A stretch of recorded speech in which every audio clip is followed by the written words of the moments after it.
comment allez-vous? Monsieur Pagani, quel sévice avez-vous subi de la part de vos tortionnaires?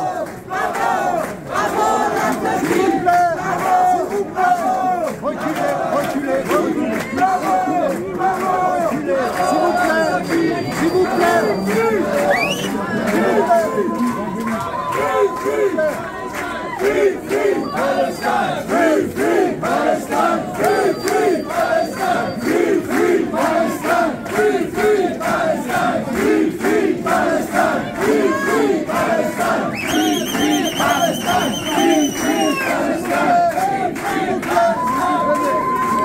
Monsieur Pagani,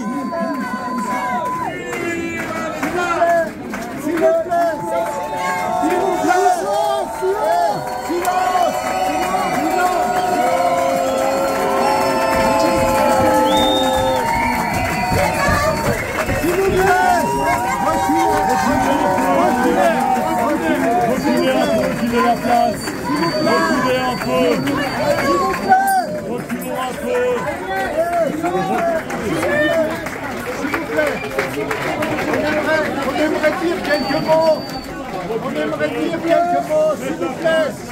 S'il vous plaît. Silence. On aimerait dire quelques mots.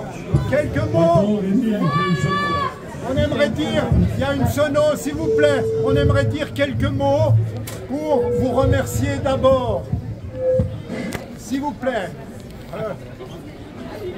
T'as la sono, Pierre? Oui, j'ai la sono, mais... Oui, donne-moi, Pierre. Voilà. J'aimerais une, deux. Il y a un micro ici. Voilà, Il y a un micro là.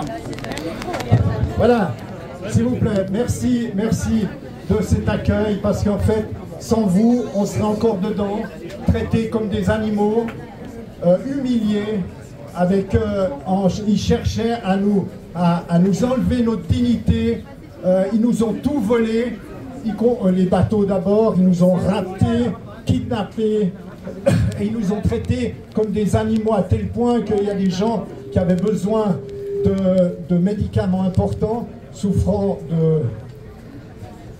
du diabète, merci, et on leur a dit, pas de médicaments pour les animaux. On était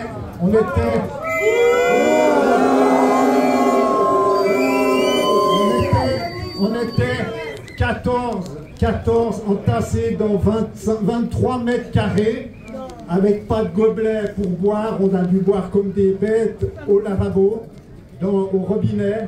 On avait à moitié à manger, et puis on était complètement, comme les camarades qui sont ici présents. Moi j'ai refusé de venir avec cet habit de merde qu'on nous a foutu comme des forçats. Voilà, le compagnon ici par exemple, et moi je trouvais qu'il fallait qu'on retrouve la dignité, enfin qu'on nous avait pas enlevé notre dignité quand même, mais que je devais me présenter à peu près convenablement. Je dois dire, je remercie le peuple jordanien qui nous a payé des habits. Merci messieurs de la police, vous pouvez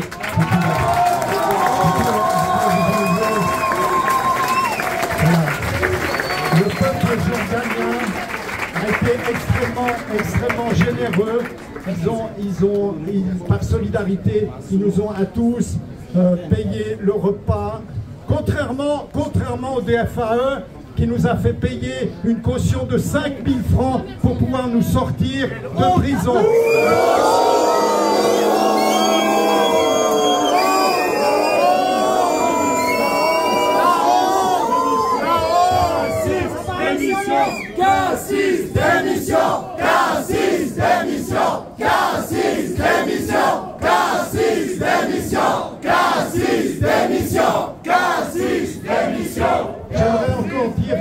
J'aimerais encore dire, à part le fait qu'on a essayé de nous enlever notre dignité, des êtres humains, d'autres êtres humains essayent d'enlever la dignité. On était dans une prison où il y avait 6 000 places dans une cellule. On était dans le Negev. Il faisait extrêmement chaud. Et puis, je pense à tous les prisonniers palestiniens. Nous, on a vécu un truc, bon, 6 jours, c'était catastrophique, mais toujours est-il qu'il y a des milliers de prisonniers palestiniens civils qui ont été raptés avec des enfants, mais c'est sans jugement, et ça depuis des années, et ça c'est inadmissible. Nous, on venait apporter de la nourriture. Je rappelle aussi qu'il y a une décision de la Cour de justice internationale qui dit, il y a en 2024 déjà, qui dit la chose suivante, qui, vous savez très bien, c'est l'Afrique du Sud qui a dit qu'il y avait un génocide, soyons très clairs, et dans les attendus de cette décision, il est sommé au gouvernement israélien d'ouvrir ce couloir humanitaire qu'on cherche tous à ouvrir. Et le gouvernement israélien, cette dictature, parce que c'est plus un gouvernement, c'est une dictature théocratique, sioniste et colonialiste. Et fasciste.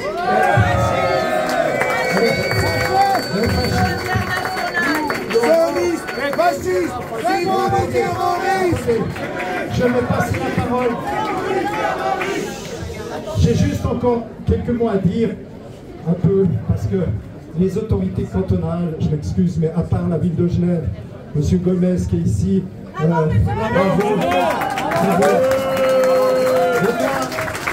Eux, ils ont défendu l'honneur de Genève, la Genève humanitaire, tandis que le gouvernement cantonal se refuse toujours, et je compte sur vous pour faire pression, pour qu'au moins qu'ils fassent appliquer les conventions de Genève, au moins qu'ils reconnaissent le génocide, au moins qu'ils reconnaissent ce crime de guerre d'affamer une population, de tuer et d'exterminer des enfants.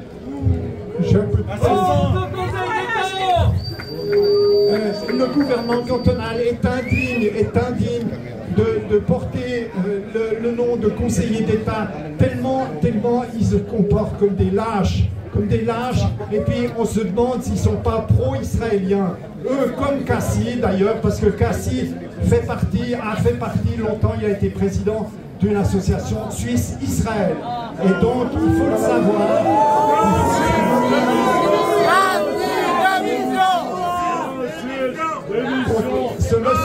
Ce monsieur, quand il ne vient pas sur les bateaux pour ouvrir, je rappelle, ouvrir un couloir humanitaire, on est dépositaire, la Suisse est dépositaire des conventions de Genève, et il ne vient pas, il est médecin, il ne fait pas un geste, il fait au contraire un geste pour soutenir qui ne fait rien et acquiesce pour soutenir c'est l'État fasciste, et ça va jusqu'à tel point que on ne peut même pas dire que c'est le gouvernement, on doit dire que c'est tout l'appareil d'État qui est aujourd'hui un appareil d'État colonialiste, fasciste et puis théocratique. Voilà, je passe la parole.